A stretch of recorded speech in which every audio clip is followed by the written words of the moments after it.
I'm here today with Nubla. I'm really excited to be on here, and thank you very much for having me. Nice to see you again. Yeah, absolute pleasure. We met last time in Miami, and here we are. I'm so happy to host you here in the greatest capital in the world, London. Now, I understand that you might have some questions about what it's like to buy real estate in the UK, and I'm delighted to answer them for you. Amazing. We have lots of questions for anyone that might be interested in investing and they don't even know where to start, so we'll jump right into it. Yeah. Are there any factors that international buyers should consider before deciding to purchase a property in London? That's the first thing that we start with is the tax position. So before we even start looking at properties or we start understanding the kind of properties a client wants, we put them in touch with one of our tax advisors who's going to look at it from a multi-jurisdictional point of view to understand what the tax liability is going to be for them based on ownership in London, but also maybe residency in other countries. So we begin on the tax side of things. We then look at whether residency is going to be an issue or something to be considered. Obviously, if you're looking to live here, then that's going to be something that we consider. If you're looking at it from an investment point of view, residency isn't as much of a reason to be here, but then there might be issues like dual taxation. So we cover that with the tax. And then finally, we make sure that they have a firm understanding of all of the costs involved with it. Now, you'll get some of that with your tax advisor, but then it's also looking at the legal costs, surveying, purchase, all of these other things. So that's absolutely what we begin with at the beginning of the process, and then we get into the fun stuff. What are some of the trends that you're seeing in the real estate market right now, and who should be investing? So certainly at the moment, we're seeing pretty significant gains in the rental market. So the rental market is very strong at the moment. This is a period for real estate in terms of purchasing property where maybe the market's a little quieter than it has been in previous years. But I think that's internationally kind of the similar story you're getting in most places.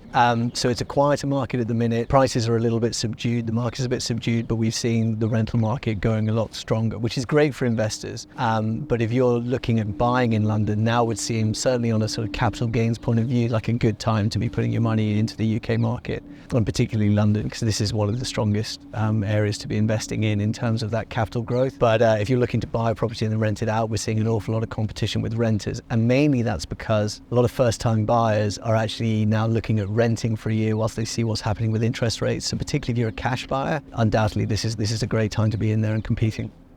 So if we did have clients that were looking at purchasing a property strictly as an investment, they maybe didn't have any intention of coming here and spending time here, does your team have someone set up that could maybe help them rent out the property and take care of the property management side of things, or no? So we don't do letting specifically in the London office, but we have obviously fantastic contacts that we've been recommending for clients for a long time that would help specifically with the elements of managing the property, but also finding the tenant. But then also there are some very specific tax positions that you have to take as an international landlord, and we have teams who are set up specifically for dealing with international landlords. What about the financing aspect? Is it possible for international clients to be able to get a mortgage even if they don't have an income in London? Yeah. That's a great question, because I know it's not always the case everywhere else.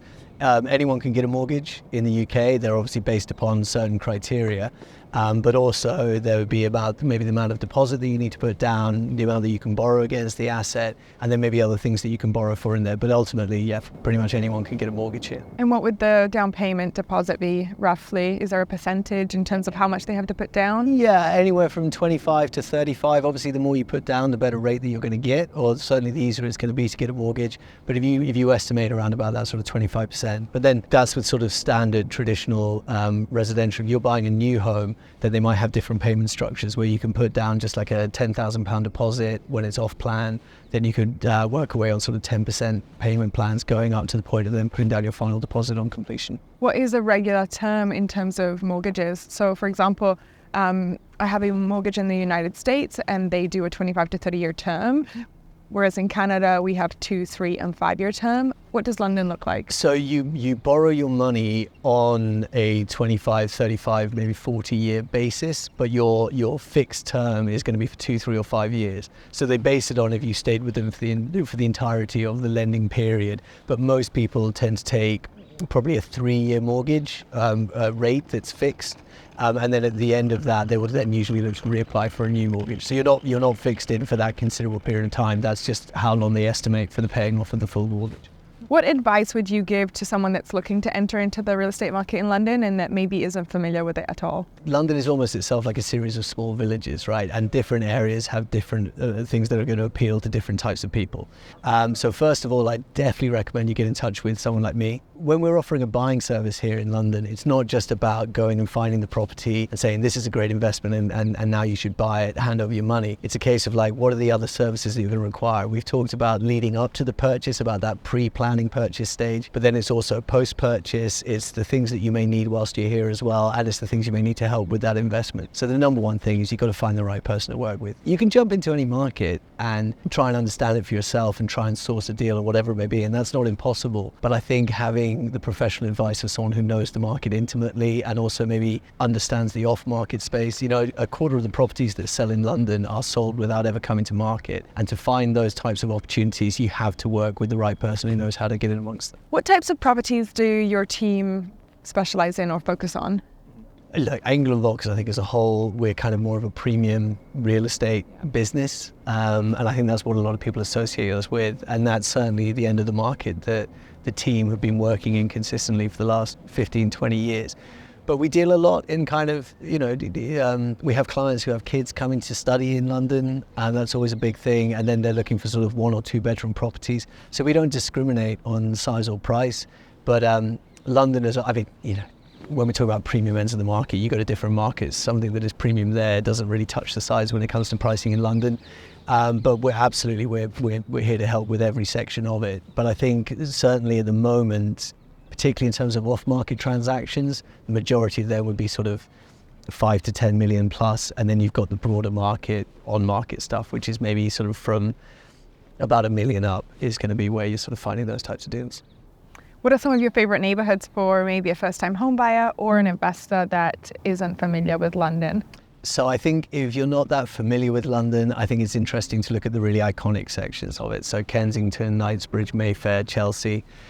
These are the areas that maybe perhaps people know better or will recognize better when they come to stay here.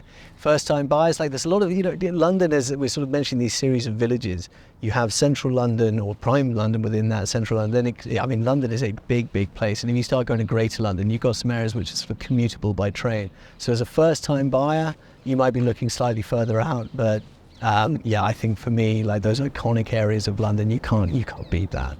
Can you walk me through the traditional buying steps? Because I know it might be very different from how we do it in Canada. Yeah. So traditionally, offering on a property, offer accepted. Now, the important thing to remember about the process here in the UK is that nothing is legally defined until you do what we call exchange of contracts, and that's at the very end of the legal process. Now, I know that in places like the US, for example, you can sign the contract in the property, then it's legally yours. So the UK, you have your offer accepted, you go into the conveyancing process, which is where the 2 sets of lawyers start talking about the terms of the contract. That in some cases can take 10 to 12 weeks. Now, it can be much quicker, particularly if you've got a cash buyer, but the mortgage has to be involved if you're buying with one. 10 to 12 weeks, in that period, if another offer comes in that the seller wants to take, you can potentially lose the property. So it's about trying to keep momentum up. At the end of that process, the mortgage has been approved, the contracts are all agreed. You do then what is called the legal exchange of contracts, and 10% is put down on the property. You then have the period between exchange and completion, which is traditionally about a week. And during that time, the money is all put into escrow with the solicitors, and then on the day of the completion, all funds are transferred, contracts are finally are handed over between both parties, and the sale is done. You get the keys, the property is yours. So my last question is, tell me why people should invest in London. Well, I would give you my opinion, but instead I should give you the opinion of the Global City Power Index, who have voted London the #1 city in the world to live in for the last 5 years straight. And that's based upon the quality of life here. So real estate, entertainment, food, eating out. It's the green spaces we've got like this here. So the Global City Power Index, that's the opinion that I would follow. And ultimately, this is one of the greatest cities in the world to live in. I know, this is also my home, so I really can't say anything bad against it. I love it. You agree with me? I love loving London. I love loving London too.